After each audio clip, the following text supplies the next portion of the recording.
Welcome to Around the Weird.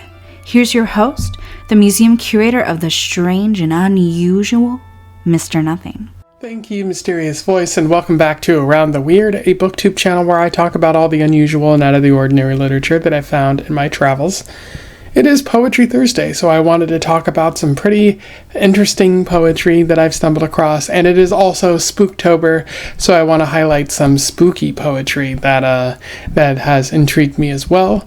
And so today's poem is all about creatures that lurk in the bedroom, which sounds maybe more suggestive than I intended, but I am referring to Hey Ma, Something's Under the Bed by Joan Horton. For those who don't know, Joan Horton is an American writer who has been writing for 20 or so plus years. She's primarily a children's author, writing children and young adult fiction, and she's also I think she teaches a little bit as well. If I read that correctly, I might be wrong. But pretty interesting writer. There's not much else about her besides the extensive children's literature that she's gotten published, and some of the poetry that she's written is aimed at children. I think this poem is in fact aimed for children, especially prevalent in its rhyme scheme. But it's important to talk about poems and literature for children as well as that for adults. So without further ado, let's talk about this poem. I will read it, do a little bit of analysis, and we will move on from there. Hey Ma, something's under my bed.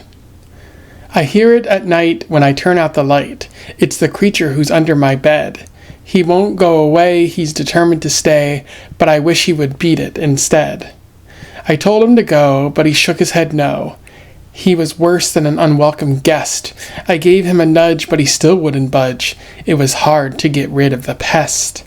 So I fired 100 round cannonballs plundered from pirate ships sailing the seas, but he caught them barehanded and quickly grandstanded by juggling them nice as you please. The creature was slick. He was clever and quick. This called for a drastic maneuver, so I lifted my spread and charged under the bed with the roar of my mother's new Hoover. But he snorted his nose and sucked in the long hose, the canister cord and the plug, and vacuumed in dust till I thought he would bust. Then he blew it all over the rug. Now this made me sore, so I cried, "This is war," and sent in a contingent of fleas, an army of ants dressed in camouflage pants, followed closely by big killer bees. But he welcomed them in with a sly, crafty grin, and he ate them with crackers and cheese. I screamed, "That's enough. It was time to get tough. You asked for it, creature," I said, as I picked up and threw, with an aim sure and true, my gem sneaker under the bed. With each whiff of the sneaker, the creature grew weaker. He staggered out gasping for air. He coughed and he sneezed and collapsed with a wheeze and accused me of not playing fair. Then holding his nose with his 12 hairy toes, the creature curled into a ball and rolled across the floor, smashing right through the door. I was rid of him once and for all.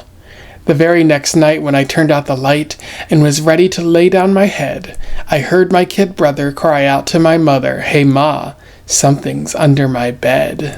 So that was Hey Ma, Something's Under My Bed. In terms of analysis, there's a little bit worth talking about here. Talking about the narrative, it's a story. It's a playful, silly story of the narrator who is a child encountering a creature that won't get out from under their bed, determined to haunt them or be an unwelcome guest. They engage in a big old fight with this creature, and eventually they manage to send it packing after smelling their shoes.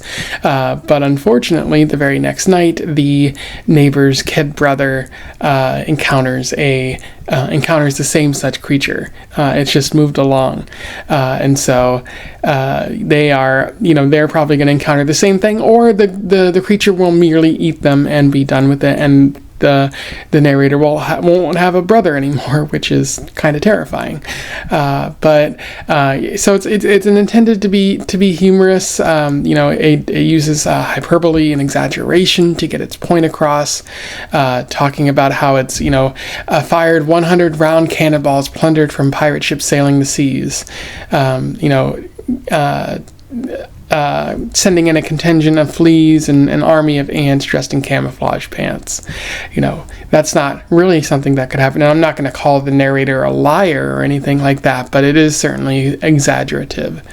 The last thing that's worth noting is the structure of the poem. Apart from one line or one verse in the middle of the poem, the rhyme scheme typically follows A, B, C, C, B. So you have night, light, bed, away, stay, instead. Go, no, guest, nudge, budge, pest. Very interesting kind of rhyme style. It does make it kind of hard to read at times, especially with there not being flow, I think, is an issue, because sometimes sentences are longer. There's no sort of syllabic kind of rhythm to the poem at times, which I guess I wouldn't expect in a poem aimed for children, although sometimes poets do that with children, or poetry aimed at children. But here it kind of is a bit jarring. And some lines go a bit too long, but I do like the structure of the rhyme scheme, because it sounds very, very quaint, or very like fable type of a poem, like you're telling an older type of story that's been passed down from generation to generation. And it might have very well been that. Probably not, but it might have. So I do think it adds to the whimsy of the poem. Anyway, those are my thoughts on Hey Ma, Something's Under My Bed. Certainly a silly poem, not one of the more complicated poems that I've talked about on this channel, but certainly one that might get you excited in this time of the spooky season. I'll put a link to it in the description so that you can read it, or you can send it to your children, friends, and spook them and whatnot. If you have any thoughts, let me know in the comments below. I would love to hear from you. Maybe have a discussion about this poem if there's one worth having. Otherwise, don't forget to like, share, and subscribe so that more people can find out about this poem, or Poetry Thursday if they're interested in doing that themselves and talking about spooky poetry during this month. And until then, I wish you the best of luck in your weird and creature under your bed based travels. Farewell.